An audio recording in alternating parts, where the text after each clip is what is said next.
ये कई तरीके की प्रीपोजिशंस होगी, कैटेगरी वाइज डिवाइड हो रखी हैं जो अपन को पढ़नी है। तो A1 में आपको लगभग 25 वर्ड्स ऐसे पढ़ने हैं जो प्रीपोजिशन के अंडर में आएंगे, और उनमें से 7 आज पढ़ने वाले हैं अपन।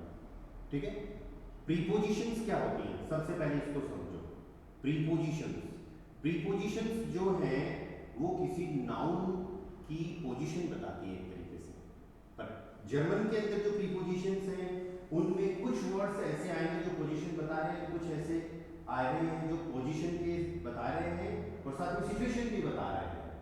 राइट, प्रीपोजिशन के साथ में सिचुएशन भी बता रहे हैं। और कई बार आपको ऐसे भी फील हो सकता है यार इसमें तो कोई पोजीशन ही नहीं बताई गई, तो आप ओवरऑल इजी वे में इसको याद करने के लिए ऐसे कर लेना कि जो जो प्रीपोजिशंस अपन पढ़ते जाएं, जो जो वर्ड्स आपके सामने आते जाएं, उनका मीनिंग याद कर लेना और साथ में ये देख लेना कि वो कौन सी कैटेगरी का है। कैटेगरी का मतलब ये हो गया कि सबसे पहले तो ये ध्यान रखना, प्रीपोजिशन के बाद में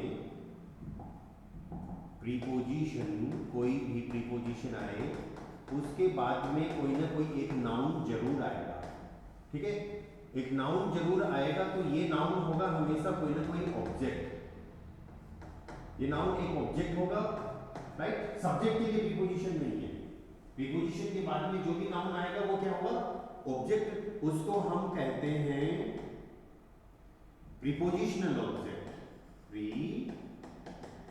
प्रीपोजिशनल ऑब्जेक्ट बोलेंगे उस नाउन को, क्या कहेंगे, प्रीपोजिशनल ऑब्जेक्ट है।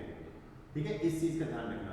अब तक अपन ने ऑब्जेक्ट पढ़े हैं, आकुजाटिव ऑब्जेक्ट जिनको हम डायरेक्ट ऑब्जेक्ट कहते हैं, फिर आते हैं अपने पास दाटिव ऑब्जेक्ट जिनको हम इनडायरेक्ट ऑब्जेक्ट कहते हैं, और अब अपने पास प्रीपोजिशन, आकुजाटिव दाटिव ऑब्जेक्ट मतलब डायरेक्ट इनडायरेक्ट ऑब्जेक्ट कैसे डिसाइड हो रहे थे, वर्ब की वजह से। अब प्रीपोजिशन को भी अपन आकुजाटिव दाटिव में डिवाइड करेंगे, जैसे वर्ब डिवाइड करी थी उसी तरीके से, लेकिन वो ऑब्जेक्ट होंगे हमारे प्रीपोजिशनल ऑब्जेक्ट। तो 3 तरीके की प्रीपोजिशन है आपके पास। First preposition accusative, the second preposition dative, and the third preposition vexel. ठीक है, accusative preposition ये आएंगे अपने पास अभी 7 जो हम आज पढ़ने वाले हैं। फिर नेक्स्ट क्लास में dative preposition ये आएंगे आपके पास 9, और फिर वेक्सल प्रीपोजिशन, फिर कौन सी आ रही है, वेक्सल प्रीपोजिशन। ये भी ये एक वर्ड है, वैसे मैंने जानबूझ के यहाँ पर गेट किया है ताकि आप समझ जाओगे ना।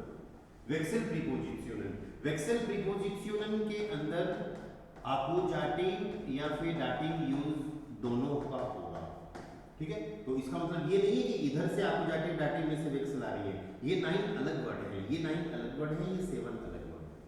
ठीक है, तो इनके बारे में भी टेंशन लेनी नहीं है। आकुजाटिव कैसे काम करती है, दाटिव कैसे काम करती है ना, ये वेक्सल कैसे काम करती है, अभी आकुजाटिव का देखना है आपको। ठीक है, आकुजाटिव दाटिव होने का क्या मतलब है, आकुजाटिव दाटिव वर्ब होने का क्या मतलब था, वो ही आकुजाटिव दाटिव प्रीपोजिशन होने का मतलब है। किसी भी सेंटेंस में आकुजाटिव वर्ब या दाटिव वर्ब आ रही थी तो हम उसके बाद आने वाले नाउन का आर्टिकल आकुजाटिव दाटिव यूज कर रहे थे, हम उसके बाद आने वाले प्रोनोमन को आकुजाटिव दाटिव यूज कर रहे थे, यही था। राइट, इसमें कुछ डाउट हो तो आप लोग बोलना। अभी आकुजाटिव प्रीपोजिशंस ये 7 वर्ड जब आपके सामने आएंगे तो इनके बाद हमको नाउन या प्रोनाउन आकुजाटिव ही लगाना है। राइट, कौन कौन से वर्ड्स हैं देखो। So first part is accusative preposition, 7 है, बिल्कुल इजी सी हैं। कुछ वर्ड्स तो आपने ऑलरेडी पढ़ भी रखे होंगे क्योंकि आप सब लोगों की बुक्स चल रही है ना अभी। राइट, फ्यूर, ओने, गेगन, बिस, डोस, एंटलाम, ये 7 वर्ड्स आपको लर्न करने हैं। फ्यूर, ओने, गेगन, बिस, डोस, एंटलाम। ठीक है, फ्यूर का मतलब होता है फॉर, ओने का मतलब विदाउट, फॉर के लिए, किसी चीज के लिए, किसी पर्सन के लिए, विदाउट के बिना, या विदाउट क्या हो गया, के बिना। गेगन के दो मीनिंग होते हैं, एक तो होता है अगेंस्ट, जिसको हम बोलते हैं खिलाफ, किसी सिचुएशन किसी पर्सन के खिलाफ। एक इसका मीनिंग होता है अराउंड, आसपास। अराउंड कौन सा, आसपास। बीस का मतलब होता है टिल, तक। ओम का मतलब होता है एट, या इसको हम यूज करते हैं फिक्स टाइम के लिए। एट के केस में, तो एट के केस में किसके लिए यूज होगा, फिक्स टाइम के लिए यूज होगा। दूसरा इसका मीनिंग यूज होता है अराउंड, मतलब चारों तरफ, चारों तरफ। डूर्स का मतलब हो गया वाया, या फिर थ्रू, से होकर, किसी जगह से होकर। फिर अपने पास आ रहा है एंटलांग। एंटलांग बोलते हैं हम अलोंग। अलोंग मत कर देना इसको, क्या है ये, अलोंग। अलोंग का मतलब होता है, राइट, किसी जगह के किनारे किनारे, उसके साथ साथ, उसके साथ साथ, उसके किनारे किनारे, उसके सहारे सहारे, ठीक है, उसके सहारे सहारे। तो ये 7 प्रीपोजिशंस आपको लर्न करनी है। सबसे पहला काम, सेंटेंसेस बनाने से पहले इनको लिख के इनको अच्छे से याद कर लेना, इन वर्ड्स को बेसिक वोकैबुलरी की तरह। फिर ऑन ए गेगन, या बिस डूर्स एंटलांग। ओके, फिर वन बाय वन अपन इनके मीनिंग के हिसाब से अब सेंटेंसेस बनाते हैं। तो जैसे द फर्स्ट वन इज फ्यूर। फर्स्ट वन क्या हो गया, फ्यूर, जिसका मतलब है फॉर, के लिए। Okay, sentence will be I have a book. I have a book, ये तो नॉर्मल सेंटेंस हो गया। फिर इसका आगे prepositional object, I have a book for you, मेरे पास तुम्हारे लिए एक किताब है। तो सेंटेंस देखो कैसे बन रहा है, ich habe ein Buch, यहां तो अपन नॉर्मली बना, ich habe ein Buch, ein article लगाया हमने haben और बुक के अकॉर्डिंग, ठीक है। you, अब प्रीपोजिशन के बाद चाहे प्रोनाउन हो चाहे नाउन हो, राइट। अब यहां पर हम you की बजाय ऐसे भी कर सकते हैं your brother, या ich habe ein Buch for you, for के लिए हम ले आएंगे für, और you क्या है, do का अपोजिटिव डिश, do का अपोजिटिव, क्यों, क्योंकि हम कौन सी प्रीपोजिशन पढ़ रहे हैं, अपोजिटिव। तो इन प्रीपोजिशन में हमको चाहे प्रोनोमन यूज करना है, चाहे नाउन यूज करना है, चाहे पर्सनल प्रोनोमन, पर्सनल प्रोनाउन यूज करो, चाहे नाउन यूज करो, हम अपोजिटिव यूज करेंगे। तो ich habe ein Buch für dich, और ये बोलना हो कि फॉर योर ब्रदर, तो ब्रदर को बोलते हैं ब्रूडर। अब देखो आपको पॉजिटिव में जाना पड़ेगा दाइन की टेबल में, फिर प्रीपोजिशन अपोजिटिव है, ब्रूडर मेल है, तो यहां पर अपना हो जाएगा दाइनन। ich habe ein Buch für deinen Bruder, या तो तुम्हारे लिए है तो für dich करो, या और तुम्हारे भाई के लिए है तो für deinen Bruder करो, ठीक है। हर प्रीपोजिशन में हमको यही करना है, अपोजिटिव की जितनी भी प्रीपोजिशन आएंगी, सारी प्रीपोजिशन में हमको यही करना है कि प्रीपोजिशन के बाद में या तो अपोजिटिव, प्रोनोमन है तो प्रोनोमन लगाओ, और नाउन है तो नाउन का आर्टिकल लगाओ अपोजिटिव, ठीक है। Another sentence,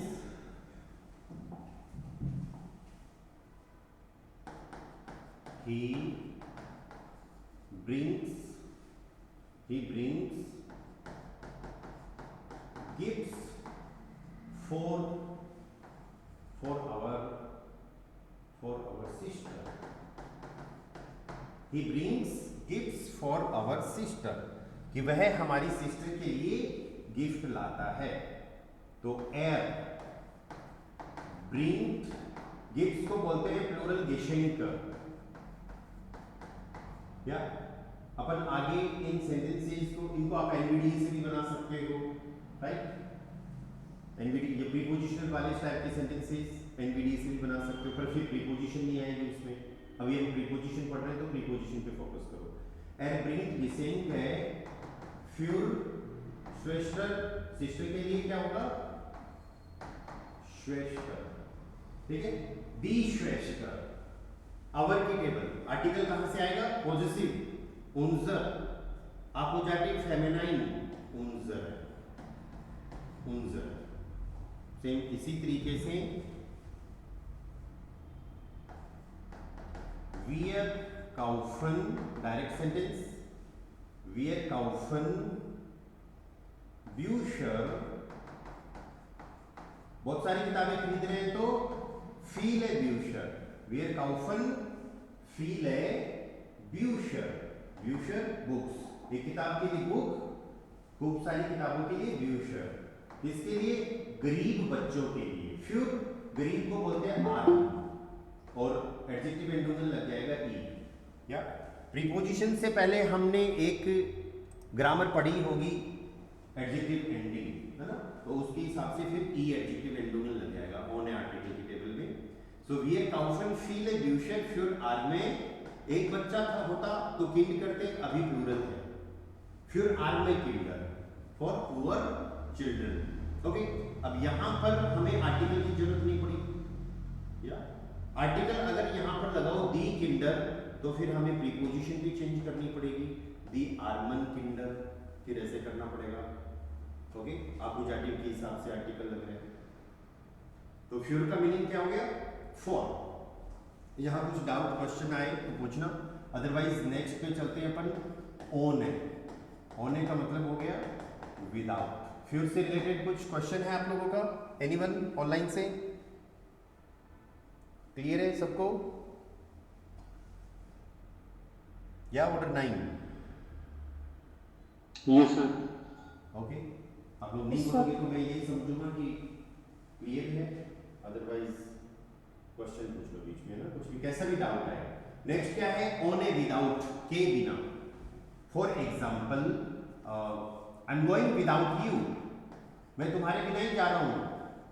I am going without you, without का मतलब क्या हो गया? के बिना।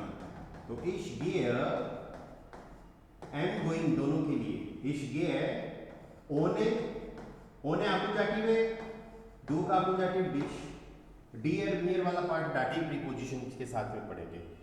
ich gehe ohne dish, okay.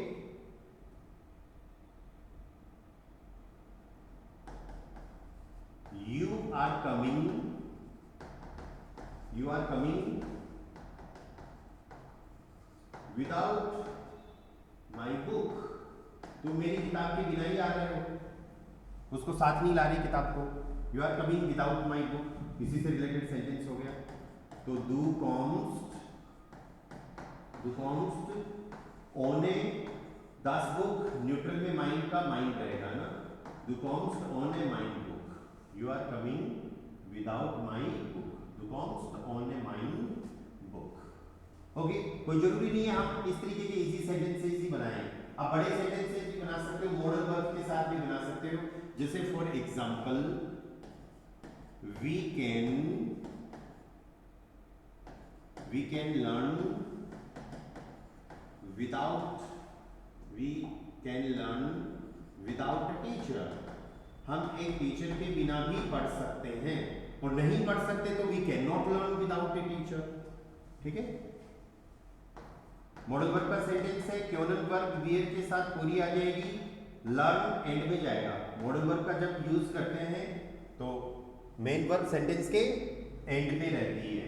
Wear क्योनन own है, अपोजिटिव हो गई, टीचर हो गए लेरर, आइन का अपोजिटिव आइनन।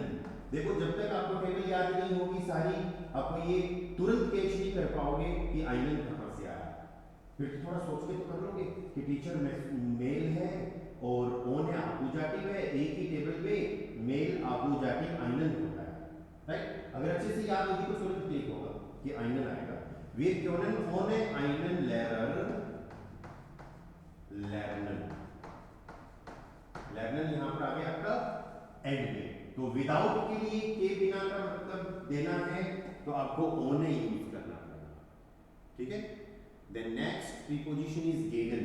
गेगन के दो मीनिंग हैं, अगली प्रीपोजिशन आ रही है अपनी गेगन। गेगन के दो मीनिंग है, अगेंस्ट या फिर अराउंड। पहले अगेंस्ट से बनाते हैं सेंटेंसेस और फिर अराउंड से बनाएंगे, आसपास से, okay. Third preposition is gegen, जिसका एक मीनिंग आ रहा है against and the second meaning around. Around यहां पर कौन सा है? आसपास। ठीक है, ठीक है। सबसे पहले against, for example you are against me, तुम मेरे अगेंस्ट हो। बिल्कुल बेसिक सा सेंटेंस। आप लोग में से कोई ट्राई कर सकता है तो बताओ। You are against me, anyone? कोई ट्राई करना चाहेगा? इजी सेंटेंस है।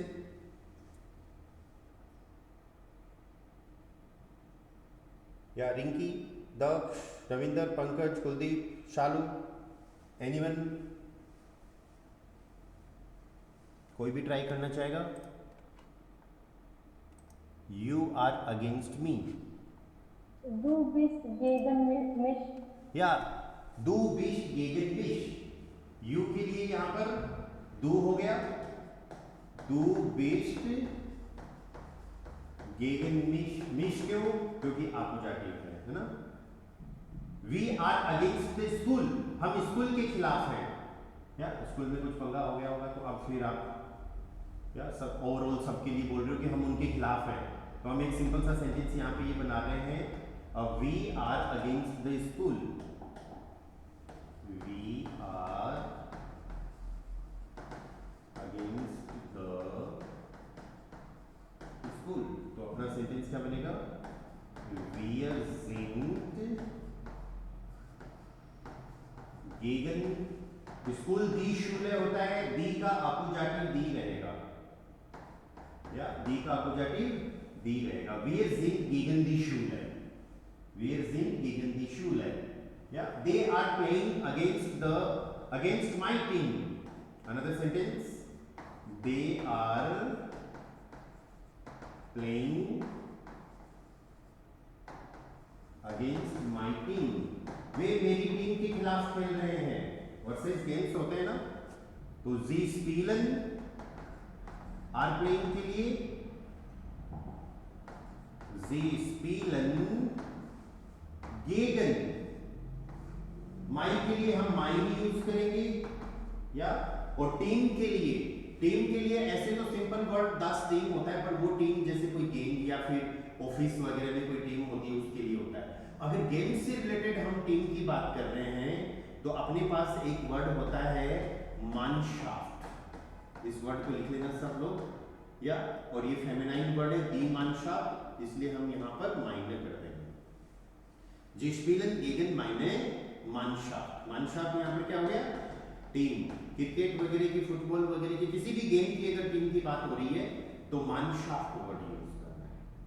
ठीक है, तो एक तो ये आ गया अपना गेगन अगेंस्ट के लिए।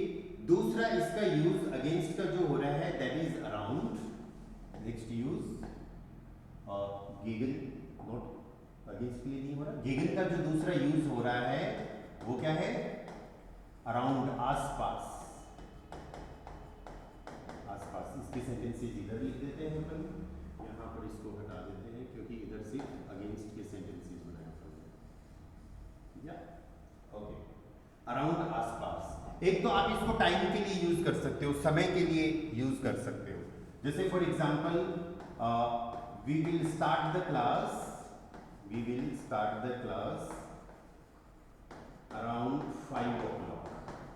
हम क्लास को 5 बजे के आसपास स्टार्ट करेंगे। तो क्लास वी विल स्टार्ट नहीं लगाया मैंने यहाँ पर, जस्ट वेट,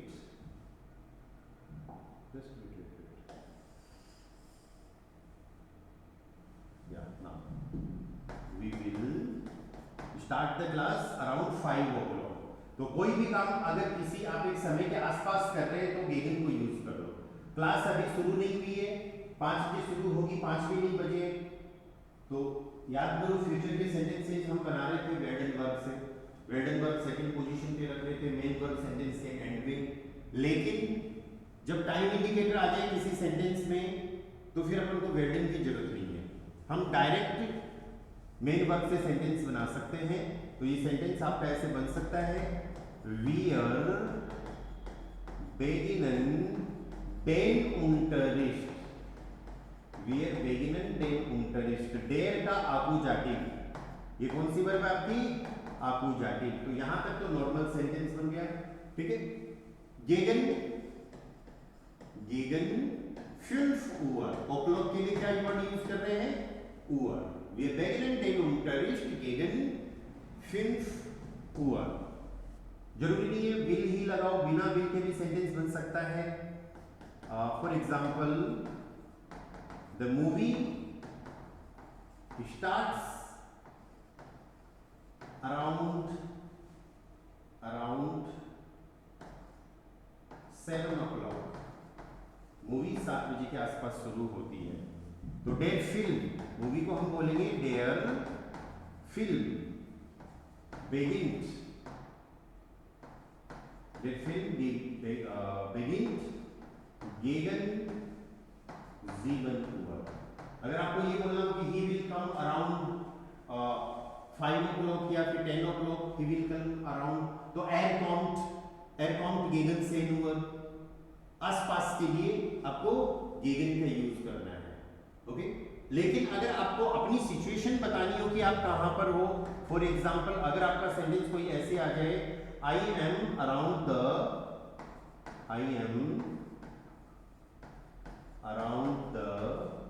रेलवे स्टेशन, आपको ये कहना हो कि मैं रेलवे स्टेशन के आसपास हूं, रेलवे स्टेशन के आसपास हूं, तो फिर भी आपको अराउंड के लिए गेगन यूज करना है, ठीक है। Ich bin गेगन, डेर बानहोफ होता है डेर का आकुजाटिव। अरे गेगन आकुजाटिव है ना, तो डेर का आकुजाटिव डेन। रेलवे स्टेशन को बोलते हैं बानहोफ। Ich bin gegen den Bahnhof, I am around the railway station. तो अगेंस्ट जब बोलना हो या फिर किसी समय के आसपास की बात करनी हो, हमको गेगन यूज करना है, ओके। यहां तक कुछ डाउट क्वेश्चन आए तो जरूर पूछना। नेक्स्ट इज बिस, अगली प्रीपोजिशन है अपनी बिस, जिसका मीनिंग है till. Next the fourth one is बिस, जिसका मीनिंग आ रहा है टिल। इसको भी आप समय के लिए यूज कर सकते हो, या जैसे वी विल लर्न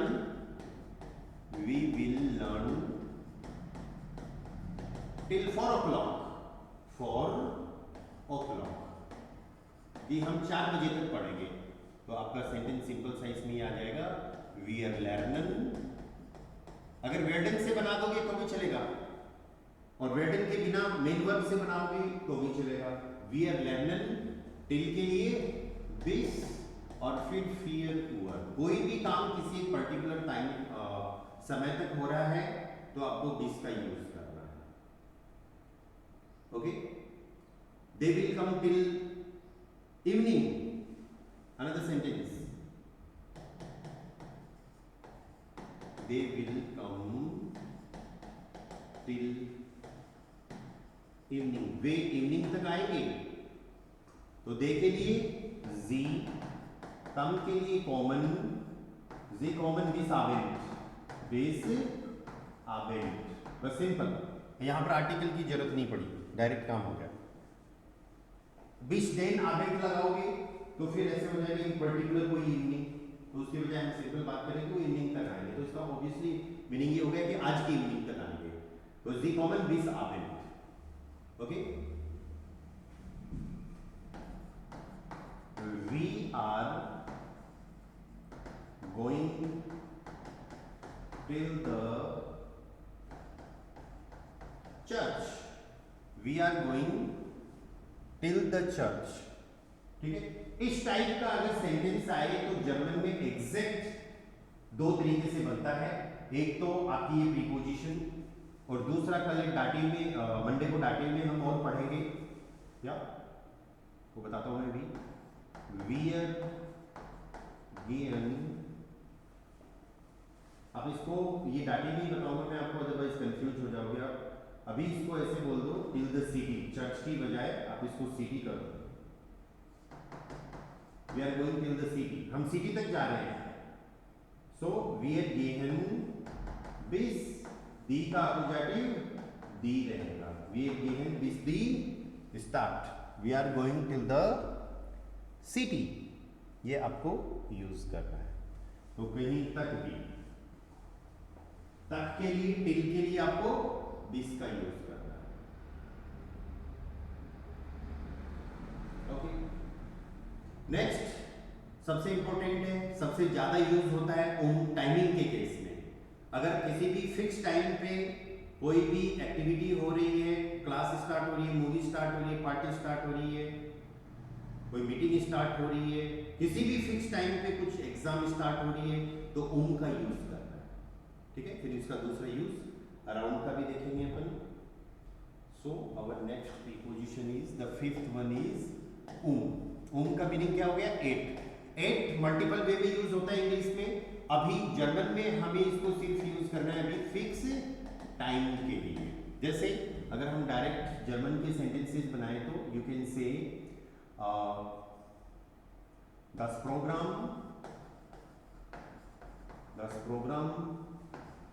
fängt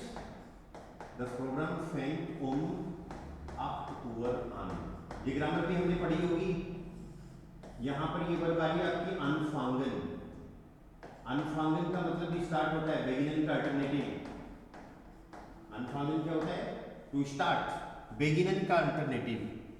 तो anfangen वर्ब को हमने यूज कर लिया सेकंड पोजीशन पे, अन एंड में चला जाएगा। das Programm fängt 8 Uhr an। इसका मतलब प्रोग्राम 8 बजे शुरू होगा। Program will start at 8 o'clock, fix समय के लिए। ओके, तुम 9 बजे आओगे, du kommst 9 Uhr। तो फिक्स टाइम के लिए तुम 9 बजे के आसपास आओगे, गेगन यूज कर लो। तुम 9 बजे तक आओगे, बीस यूज कर लो। जैसी प्रीपोजिशन वैसा ही मीनिंग। क्या? तो एक तो हम इसको फिक्स टाइम के लिए यूज करते हैं, एक का मतलब है अराउंड, जिसको हम यूज कर रहे हैं चारों ओर के लिए। जैसे फॉर एग्जाम्पल किंडर कौन है? बच्चे खेल रहे हैं, तो द किंडर स्पीलन, डे के हिसाब से वर्ब कंजुगेशन किया है। बच्चे खेल रहे हैं, पेड़ के चारों तरफ खेल रहे हैं, तो द किंडर स्पीलन पेड़ को बोलते हैं बाउंड। लिख लो इस वर्ड को सब लोग, मैस्कुलाइन वर्ड है, डेर बाउंड होता है। आकुजाटिव प्रीपोजिशन है। डेर का आकुजाटिव हम यहां पर लगा देंगे डेन। क्या लगाएंगे? डेन। द किंडर स्पीलन den Baum। किंडर स्पीलन den Baum। मीनिंग इसका हो गया बच्चे पेड़ के चारों तरफ बैठे हैं, खेल रहे हैं। बैठने के लिए अगर सेंटेंस बनाना है तो आप ऐसे बोल सकते हो कि wir sitzen, ये वर्ब देखो सब लोग, SITZEN। जित्सन का मतलब होता है टू सिट, बैठना। मतलब हम बैठे हैं, किसके चारों तरफ बैठे हो भाई? किस के चारों तरफ बैठा जा सकता है? कोई बताएगा? एनीवन?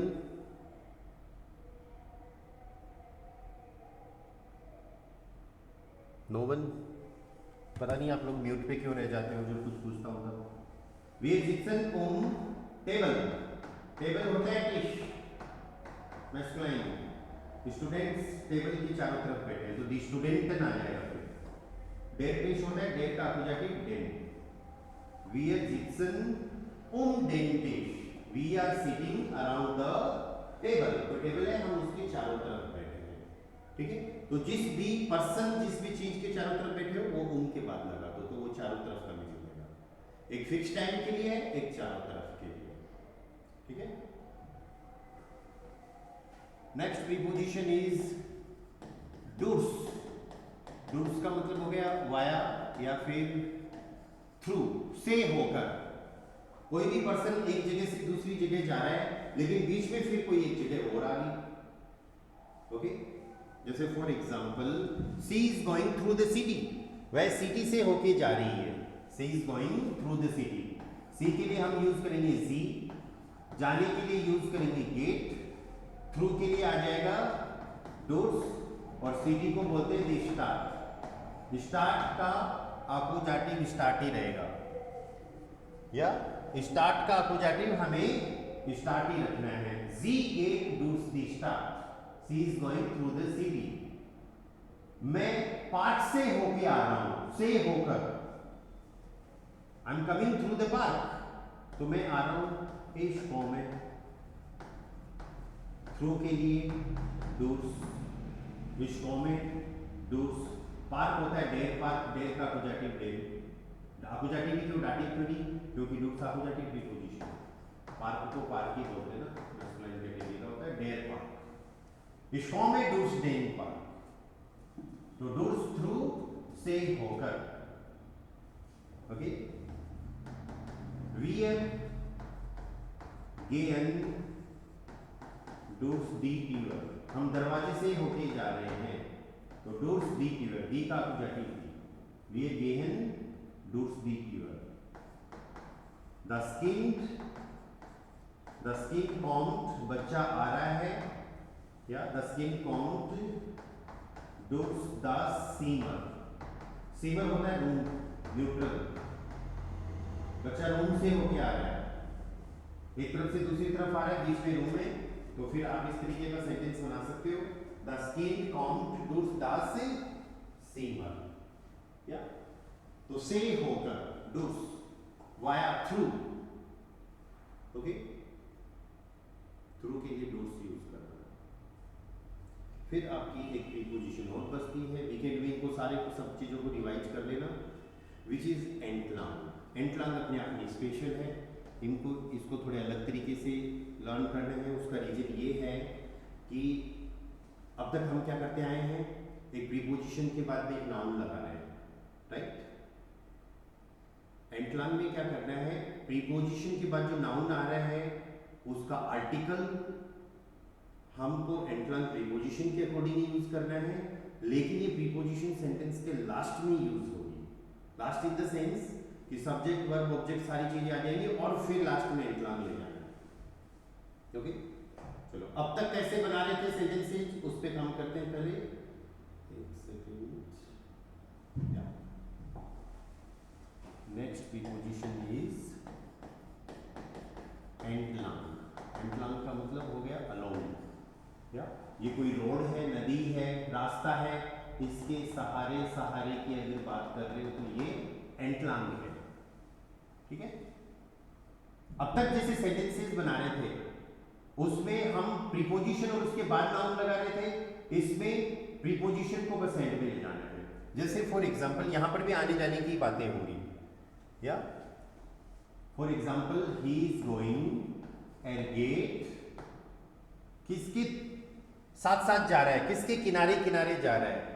अगर आप किसी भी जगह की बात करोगे तो किस किस चीज के साथ साथ किनारे किनारे सहारे सहारे हो सकता है, या किसी रोड के सहारे सहारे, गली के सहारे सहारे। तो रोड और गली के लिए हम यूज करते हैं दी स्टार्ट से, या रोड और गली के लिए दी स्टार्ट से। ये आपका रोड हो गया, स्ट्रीट हो गया, ठीक है। किसी रास्ते के सहारे सहारे, देयर वेग मीन्स वे। नदी के सहारे सहारे, किनारे किनारे, तो देयर फ्लूस मीन्स रिवर, ओके। कोई दीवार है उसके सहारे सहारे, दी वांट। ये चार से अपन सेंटेंसेस बनाते हैं, या वॉल, दीवार, ठीक है। एट गेट, रोड के सहारे सहारे जा रहा है, तो एट गेट। और एक अच्छी बात ये है, दी इनका ऑब्जेक्टिव सेम रहेगा, डेर और इनका क्या हो जाएगा, डेन हो जाएगा। इनको पहले ही देख लो ताकि सेंटेंस इजी बन जाए। एट गेट दी स्ट्रासे एंटलांग। यहां पर ये दी जो है एंटलांग के अकॉर्डिंग ही आया है, लेकिन एंटलांग प्रीपोजिशन को हमें सेंटेंस के एंड में यूज करना है, ये इसका रूल है। एट गेट दी स्ट्रासे एंटलांग, ठीक है। आप किसी को बोलो कि जैसे जैसे रास्ता आ रहा है वैसे वैसे मैं आ रहा हूं, वे रास्ता, तो डेर का अपोजिटिव डेन हो जाएगा। इसमें फिर आप बोलोगे इश्कोमे मीन्स आई कम और आई एम कमिंग, स्कॉ में den Weg entlang, den Weg entlang, जैसे जैसे रास्ता आ रहा है वैसे वैसे मैं आ रहा हूं। Der Fluss, बच्चा नदी के सहारे सहारे चल रहा है। Das Kind läuft, दौड़ रहा है तो läuft, laufen, to run, to walk। Das Kind läuft, der का हो जाके den Fluss entlang, den Fluss entlang। Die Wand wall के लिए they are going along the wall, दीवार जैसे जैसे दीवार खड़ी है वैसे वैसे वो जा रहे हैं। तो sie gehen die Wand, दी का हो जाके डी आ जाएगा और entlang अपन को सेंटेंस के एंड में यूज करना है, ठीक है। तो इस प्रीपोजिशन के साथ ये ध्यान रखना, entlang का मतलब हो गया along, किसी भी चीज के सहारे सहारे किनारे किनारे, ठीक है। तो ये कुछ एग्जांपल्स हो गए। एग्जांपल्स हम और भी करेंगे, मैं आपको इनकी मिक्स में बहुत सारी एक्सरसाइज शेयर करूंगा अभी वीकेंड में करने के लिए, आज ही शेयर कर दूंगा। तो आप लोग प्रैक्टिस करना अच्छे से। अभी कोई डाउट क्वेश्चन हो तो देन यू कैन आस्क।